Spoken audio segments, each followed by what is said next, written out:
Good evening. Welcome back to this Agriculture Academy. Myself, Sumit Kumar Yadav. Today, I will discuss to one of the most important dairy topic, Operation Flood.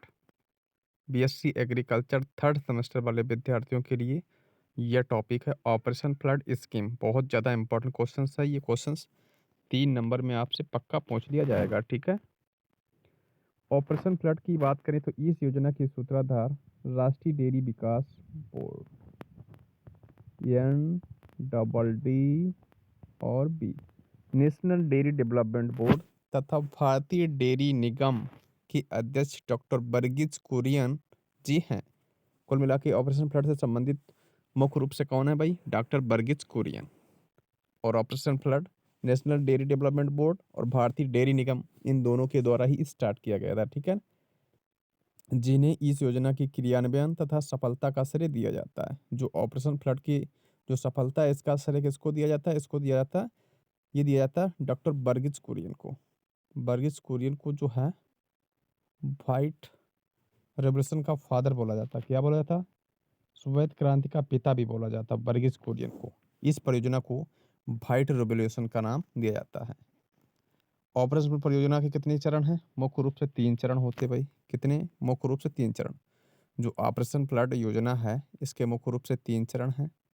3 चरण के बारे में जानेंगे। तो कुल मिला के क्या है कि जो ऑपरेशन फ्लड योजना है, इसका संबंध दूध से है और डॉक्टर वर्गीज कुरियन इससे संबंधित हैं और इसी को बोलते हैं श्वेत क्रांति। श्वेत क्रांति का संबंध किससे? दूध से होता है। ठीक है। जो फर्स्ट चरण है इसका 1970 से 81 तक चला। इसे भारत सरकार द्वारा जुलाई 1970 में 10 राज्यों में प्रारंभ किया गया। कितने? 1970 में 10 राज्यों में प्रारंभ किया गया था। 1970 75 में 5 वर्षों के लिए तैयार किया गया था, परंतु प्रस्तावित कार्य पूर्ण न होता देखकर इसे 6 वर्ष के लिए और बढ़ाकर मार्च 1981 तक जारी रखा गया। तो इसका टाइम पीरियड याद रखना आप, 1970 से 81। इसका मुख्य उद्देश्य आनंद की बात 18 सहकारी संघ स्थापित कर उन्हें देश के 4 महानगरों दिल्ली, मुंबई, कलकत्ता और चेन्नई में दुग्धशालाओं की स्थापना कर दुग्ध वितरण से था। इस योजना से वास्तव में दुग्ध क्रांति देश के अंदर आई, जहां 1970 में 105 ग्राम मिल्क की अवेलेबिलिटी थी। 1970 में मिल्क कितना अवेलेबल था? 105 ग्राम था, जो कि 1981 में बढ़कर 122 ग्राम हो गया। तो लगभग 17 ग्राम की जो है इंक्रीमेंट हो गया था 1970 से 81 के बीच में। तो ये फर्स्ट चरण था इसका। ठीक है ना। अब जो सेकंड चरण है वो कब से कब तक था? 1978 से 85 तक चला। द्वितीय चरण 1 जुलाई 1978 में आरंभ हुआ। इसका लक्ष्य 1989 तक था। प्रतिवर्ष 185 ग्राम दूध की उपलब्ध कराना था। इसका विस्तार 1 लाख जनसंख्या वाले 148 शहरों में किया जाना था। ठीक है। नेक्स्ट, ऑपरेशन फ्लड का तीसरा चरण कब से कब तक है? तो 1987 से 94 तक। भारत सरकार ने इस चरण के लिए 360 करोड़ रुपए देने की स्वीकृति दी। इस चरण के मुख्य उद्देश्य भाई क्या है? निम्नलिखित हैं। ग्राम सहकारी समितियों की संख्या में वृद्धि करना, व दुग्ध उत्पादकों को कुछ सहकारी समितियों से जोड़ना। नंबर 2, पशु की दूध देने की क्षमता को बढ़ाना है।